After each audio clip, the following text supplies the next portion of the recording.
आज मैं ऑफिस से आते हुए गुलाब का गजरा लेकर आया था। सोचा था कि आज हया को अपने दिल की मोहब्बत कह दूंगा और उसे वह मोहब्बत भी दूंगा जिसकी वह हकदार है। मेरे पास गेट की चाबी थी और मैं चुपके से गेट खोलकर घर के अंदर चला गया।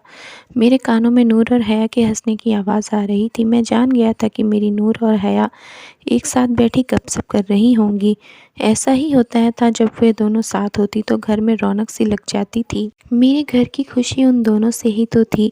मैं बहुत धीरे से कमरे में पहुंचा, लेकिन जो बातें उनके दरमियान हो रही थी वह सुनकर तो मेरी रूह कांप गई थी। मेरे हाथ से गजरे छूटकर ज़मीन पर गिर गए थे जो मैं हया के लिए लाया था। उन बातों को सुनकर तो मैं जैसे पत्थर का हो गया था, क्योंकि मेरी बेटी 10 साल की थी जब मेरी बीवी का इंतकाल हो गया और मैं दूसरी शादी नहीं की थी। अपनी बेटी को माँ बाप दोनों का प्यार दिया था, लेकिन फिर भी वह चुपचाप रहती थी। इसकी वजह यह थी कि मैं उसे वक्त नहीं दे पाता था। मैंने घर पर एक नौकरानी रखी थी जो सुबह से शाम तक काम करती थी, और जब मैं घर आ जाता तो वह अपने घर चली जाती। बाकी का वक्त मैं नूर को देने की कोशिश करता था, उससे उसके स्कूल की रूटीन पूछता था, लेकिन वह खुलकर बात नहीं करती थी जब तक उसकी ज़िंदगी में हया नहीं आई थी। हया हमारे पड़ोस में कुछ साल पहले आई थी और पढ़ती भी मेरी बेटी के स्कूल में थी। 8वीं क्लास से उनकी दोस्ती थी और अब मेरी नूर हर वक्त हया के घर पर रहती या फिर हया हमारे घर आ जाती। वह अपने चाचा के पास रहती थी। देखने में मैं ज़्यादा उम्र का नहीं लगता था, क्योंकि मेरी शादी कम उम्र में हुई थी और बीवी भी मेरी कम उम्र की थी। हम दोनों में मोहब्बत की थी। यही वजह थी कि मैं उसकी जगह किसी और को नहीं दे पाया। बस किस्मत ने हमारा साथ ज़्यादा लंबे अरसे तक नहीं लिखा था। जब से मेरी बेटी नूर की दोस्ती हया से हुई थी, वह हंसने और बातें करने लगी थी।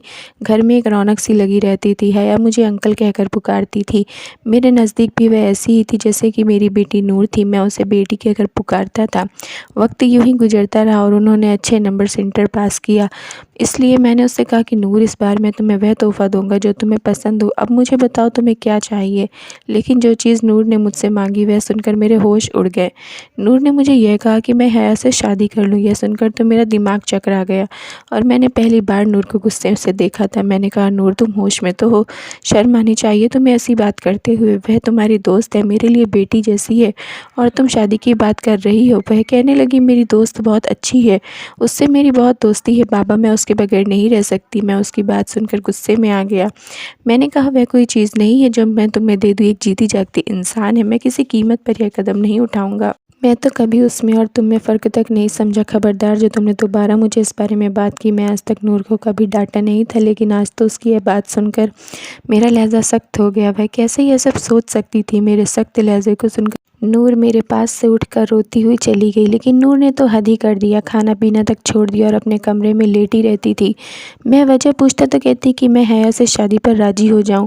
मैं कैसे उसके कहने पर किसी बच्ची की ज़िंदगी ख़राब कर सकता था। मैंने नूर को बहुत समझाने की कोशिश की, यह सब गैर मुनासिब बात है, लेकिन वह बात मेरी सुनने को तैयार ना थी। वह 2 दिन से भूखी रही। तीसरे दिन कमज़ोरी से बेहोश हो गई।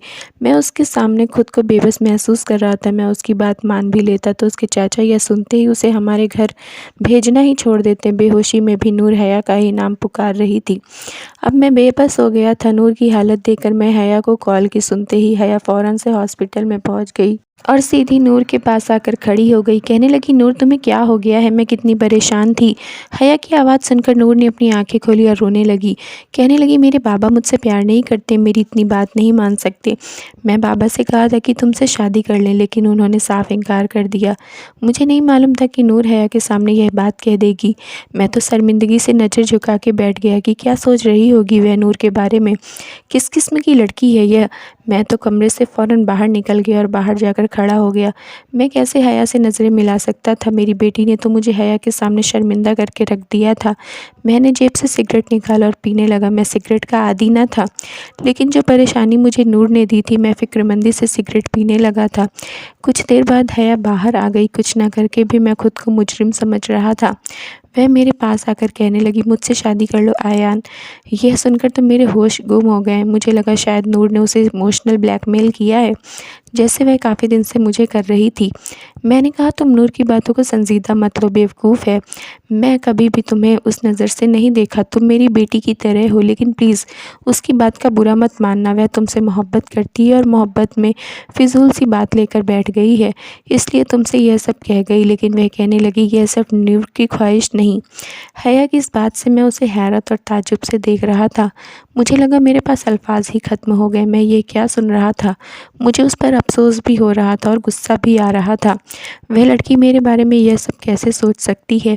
मैं उसके बाप की उम्र का हूँ। मैंने अपना रुख बदल दिया और हाथ में पकड़ा सिगरेट होठों में दबा लिया। मैंने कहा कि आज के बाद हमारे घर में मत आना। मैं तुम्हें क्या समझता रहा और तुम क्या कह रही हो? शर्म आनी चाहिए तुम दोनों को। मुझे हैरत इस बात की थी कि वह ऐसा चाहती क्यों है। वह खूबसूरत कम उम्र की थी। उसे कोई भी अच्छा लड़का मिल सकता था, जबकि मेरी उम्र 40 साल थी। मुझे बहुत ही हैरत हो रही थी। वह मुझसे कहने लगी कि मैं आपकी सगी बेटी नहीं हूँ। मैं आपको पसंद करती हूँ और आप इतने बूढ़े भी नहीं हैं और ना ही लगते हैं। मुझे कोई एतराज़ नहीं है। आप नूर की ख्वाहिश क्यों नहीं पूरी कर देते? मैंने कहा, अगर तुम्हारी इन बातों की खबर तुम्हारे चाचा को हो गई तो क्या इज्जत रह जाएगी उनकी नज़रों में मेरी? वह कहने लगी, मेरे चाचा को कोई एतराज़ नहीं होगा, बस आप मुझसे शादी कर लें। यह बात भी मेरे लिए अजीब थी। उसका चाचा क्यों इतनी बड़ी उम्र के शख्स से अपनी भतीजी की शादी करेगा? मैं चुपचाप हो गया। हया मेरे हर सवाल का जवाब मुझे दे रही थी। फिर वहाँ से चली गई। शाम तक नूर भी काफ़ी बेहतर हो गई थी, इसलिए मैं उसे घर ले आया। उसने फिर यही कहना शुरू कर दिया कि अब तो हया को भी कोई एतराज़ नहीं है, आप क्यों नहीं मान जाते? मैं उसके सामने हथियार फेंक चुका था। मुझे शादी की ना ज़रूरत थी, ना ही मुझे शादी की ख्वाहिश थी। बस मेरी बेटी की चाहत थी, तो मैं कब तक नूर को मना करता। इसलिए मैंने खुद ही हया के चाचा से इस बात का जिक्र किया। वह कहने लगे कि मुझे इस शादी पर कोई एतराज़ नहीं है, आप एक अच्छे इंसान हैं। असल में मेरी बीवी का रवैया हया से ठीक नहीं है। मेरी बीवी हया के पीछे पड़ी है और अपने निकम्मे भाई से हया की शादी करवाना चाहती है, जो कि एक आवारा किस्म का लड़का है। मेरी भतीजी बहुत समझदार है। मैं जानता हूँ कि आप उसे खुश रख सकते हैं। 4 दिनों में मेरे साथ हया का निकाह हो गया। उस दिन नूर बहुत खुश थी। रात को हया मेरे कमरे में मेरी बीवी की हैसियत से बैठी थी, लेकिन मेरा दिल और जज्बात शर्मिंदा था। इतनी जल्दी शादी, वह भी इतनी कम उम्र लड़की से। इसलिए कुछ देर ड्राइंग रूम में ही बैठा रहा। नूर भी अपने कमरे में सो चुकी थी। मैं यहाँ बैठा अचानक से हो जाने वाले रिश्ते को लेकर परेशान था। खुद को समझाने लगा कि हया को एतराज़ नहीं है, वह इस रिश्ते को दिल से कबूल कर चुकी है, तो मुझे भी कबूल कर लेना चाहिए। मुझे समझ नहीं आ रहा था मैं उससे क्या बात करूं, जिस लड़की के लिए फ़िलहाल मेरे दिल में किसी किस्म की कोई भी जज्बात ना थे। फिर भी मैं उसके सामने जाकर बैठ गया, अपनी जेब से अंगूठी निकाली और पहना दी। वह आज काफ़ी नर्वस थी, इसलिए मैंने ही बात शुरू की। देखो, घबराने की ज़रूरत नहीं है तुम्हें। मैं फ़िलहाल दिल से और दिमागी तौर पर इस रिश्ते के लिए बिल्कुल तैयार नहीं हूँ, इसलिए मुझे वक्त चाहिए। इसलिए तुम चाहो तो आराम से इस कमरे में सो जाओ और चाहो तो नूर के पास चली जाओ। वह बड़े आराम से मान गई और कहने लगी, ठीक है, आप आराम करें, मैं नूर के पास जाती हूँ। यह बात भी हैरान वाली थी, इतनी जल्दी मेरी बात कैसे मान गई। कल उसने कहा कि मैं उसे पसंद हूँ, अब हया हमेशा नूर के साथ ही हंसती बोलती बातें करती। मैं रोज़ उन्हें जब कॉलेज छोड़ने जाता तभी मेरे बराबर में सीट पर बैठ जाती और नूर को तंग करते हुए कहती, क्या मेरा यहाँ बैठने का हक है? एक बार मैं अपने कमरे में कोई किताब पढ़ रहा था, हया मेरे कमरे में आ गई।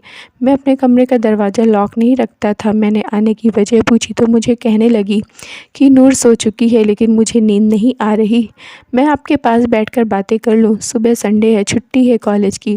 मैंने कहा हाँ। जब वह बैठ गई मैंने किताब साइड पर रखा और चश्मा भी उतारकर बॉक्स में डाल दिया। वह मुझे गौर से देख रही थी। मेरी नज़र उस पर पड़ी तभी वह मुझे देख ही रही थी। यह देख मेरे चेहरे पर मुस्कुराहट सज गई। वह भी मुस्कुराने लगी। मुझे कहने लगी, आप इस उम्र में भी इतने हैंडसम हैं, जवानी में तो और भी होते होंगे। उसके मुंह से अपनी तारीफ़ सुनकर मैं कुछ पल यह समझ नहीं पाया कि जवाब क्या दूं। मैंने कहा, जवानी में बहुत सी लड़कियां मुझ पर फिदा थीं, लेकिन अब तो मैं 40 का हो गया हूँ। अब कहाँ वह बात रही। मेरी बात पर वह हंसने लगी, फिर बोली, ऐसी बात तो नहीं है, अभी अभी भी आप एक जवान लड़की के बाप नहीं लगते। जब पहली बार मैंने आपको देखा था मैं समझी थी आप नूर के बड़े भाई हैं। फिर वह मुझसे मेरी पहली शादी के किस्से सुनने लगी, क्योंकि मेरी पहली बीवी आफरीन से मेरी शादी मोहब्बत की थी। वह बड़ी दिलचस्पी से मुझे देखते हुए मेरी और आफरीन की लव स्टोरी सुन रही थी। सुनते सुनते उसकी आंखें बंद होने लगी, वह वहीं लेटकर सो गई। मैंने पहले तो उसे जगाना चाहा, लेकिन वह गहरी नींद में थी। मेरे दिल की धड़कन थम सी गई। उस दिन मुझे हया से प्यार हुआ, जब हया नींद में मेरे बहुत करीब आ चुकी थी, मेरे बाजू पर सर रखकर सोई हुई थी। उसका हाथ मेरे सीने पर धरा हुआ था। पहली बार मैंने उसका चेहरा इतने करीब से देखा था। उसकी मौजूदगी में मेरे अंदर ने जज्बात को बुरी तरह से झंझोड़ कर रख दिया था। अचानक से होने वाली बारिश ने कसर पूरी कर दी थी। वह मेरे बिल्कुल करीब आ गई। वह मेरे सीने पर सर रख लिया। मैं पसीने से सराबोर हो गया। फिर वह नींद में बड़बड़ाने लगी, मुझे बारिश से डर लगता है।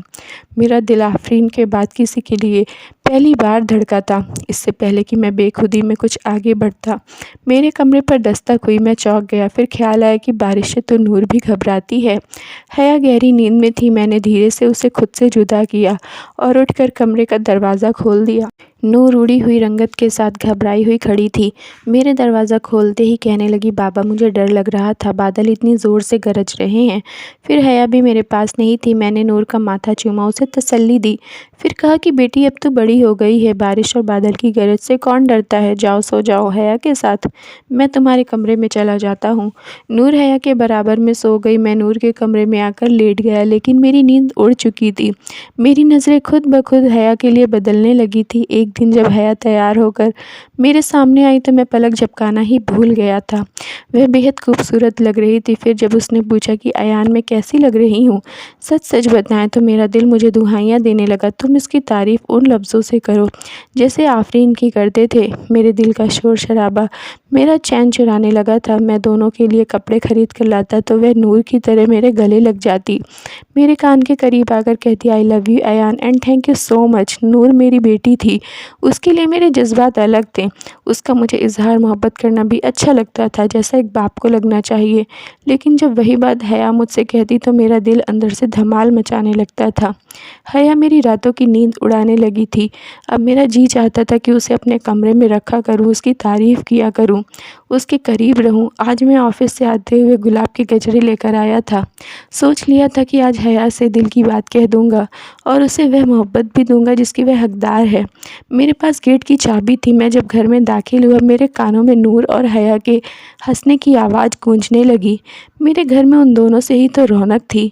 मैं बहुत धीरे से उनके कमरे तक पहुंचा था, लेकिन जो बातें उन दोनों के दरमियान हो रही थी वह सुनकर तो मेरी रूह फना हो गई थी। मेरे हाथ से गजरे ज़मीन पर गिर गए थे जो मैं हया के लिए लाया था। मैं तो हया की बातें सुनकर पत्थर का हो गया था।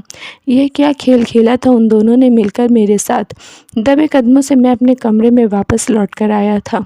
आईने पर नज़र पड़ते ही अपनी उम्र बहुत बड़ी सी लगने लगी थी। लग रहा था कि 40 के बजाय 80 का हो चुका हूँ। मेरी आंखों से आंसू जारी हो गए थे। हया वही गजरे पहने मेरे कमरे में मुस्कुराती हुई आई और कहने लगी, आप मेरे लिए इतना खूबसूरत बेहतरीन गजरा लाए थे तो फिर मुझे दिए क्यों नहीं, कमरे के बाहर क्यों रख दिए, वो भी ज़मीन पर। मैंने कहा खाना गर्म करो, मुझे भूख लगी है। यह सुनकर कमरे से बाहर चली गई। जो हकीकत मुझ पर सवार हो चुकी थी, कैसे मुमकिन था कि मैं उसके करीब भी जाता। मुझे अपने आप धुआं धुआं सा लग रहा था। उसके बाद मैं खुद ही हया से फासले रखना शुरू कर दिया। आज वह दोनों कॉलेज के फंक्शन पर जाने के लिए तैयार हुई तो हया मेरे कमरे में आ गई। अच्छी खासी तैयार थी, प्यारी भी लग रही थी। वह पूछने लगी, अयान मैं कैसी लग रही हूँ। जो सच्चाई मैं जान चुका था उसके बाद मैं सवाल का क्या जवाब देता। मैं उसे घूर कर देखा और उसके दोनों बाजुओं को पकड़ा। उसकी आंखों को देखकर सख्त लहजे में मैंने कहा, बताऊँ तुम्हें कि कैसी लग रही हो, बहुत बुरी लग रही हो। यह कहकर मैंने उसे छोड़ दिया। वह फ़ौरन से मेरे कमरे से बाहर निकल गई। मैं गाड़ी में जाकर बैठ गया। मेरे अंदर तो ऐसी खलबली मची हुई कि मैं हया से ऐसी बात की। वह फ़ौरन मैंने हॉर्न बजाना शुरू कर दिया। नूर भागती हुई बाहर आई और गाड़ी में बैठ गई। फिर मुझे नखरे दिखाती हुई बोली, आप भी ना बाबा बहुत जल्दी में जाते हैं, आपको पता तो है ना कि लड़कियों की कितनी तैयारी होती है। वह अच्छी खासी तैयार होकर भी नाराज़ थी। मेरा अगर मूड अच्छा होता तो नूर की बात का हंसकर जवाब भी देता। मैं खामोशी से बैठा रहा, तभी अचानक से हया को देखकर मुझे बहुत हैरानी हुई, जो मुंह धुलकर बिल्कुल सादा हुलिया में बाहर से थी। आंखों से लग रहा था कि रोई है। मैंने उसके चेहरे से नज़र हटा ली। वह जब मेरे बराबर में फ्रंट सीट पर बैठने लगी तो मैंने उसे रोक दिया। जाओ, जाकर पीछे बैठो। फंक्शन ख़त्म होने के बाद हम घर आए। मेरा रवैया हया के साथ ऐसा ही रहने लगा था। वक्त आगे को बढ़ गया था। अब दोनों की तालीम मुकम्मल हो चुकी थी। उन दिनों मेरे दोस्त ने अपने बेटे के लिए नूर का रिश्ता मांग लिया। वह लड़का मुझे पसंद था, लेकिन फिर भी मैंने नूर से उसकी रजामंदी पूछी थी, क्योंकि यह बेटी का हक है। उसके चेहरे की मुस्कुराहट ही उसका इकरार थी। नूर की शादी तय हो गई थी। जिस दिन नूर रुखसत हुई, हया से गले लगकर खूब रोई। हया भी रो रही थी। नूर जा चुकी थी। अब घर में सिर्फ मैं था और हया थी। मेरा कड़ा इम्तिहान तो शुरू हुआ था। मैंने हया से कहा कि मुझे उससे कुछ बात करनी है। वह कुछ नहीं बोली और फिर नूर की जुदाई से उदास भी थी। वह उस लाइन में रखे डाइनिंग टेबल की कुर्सी पर खामोशी से बैठ गई। मैं उसके पास बैठ गया। मैं सोच चुका था कि यह मजबूरी का बंधन भी अब ख़त्म कर दूंगा।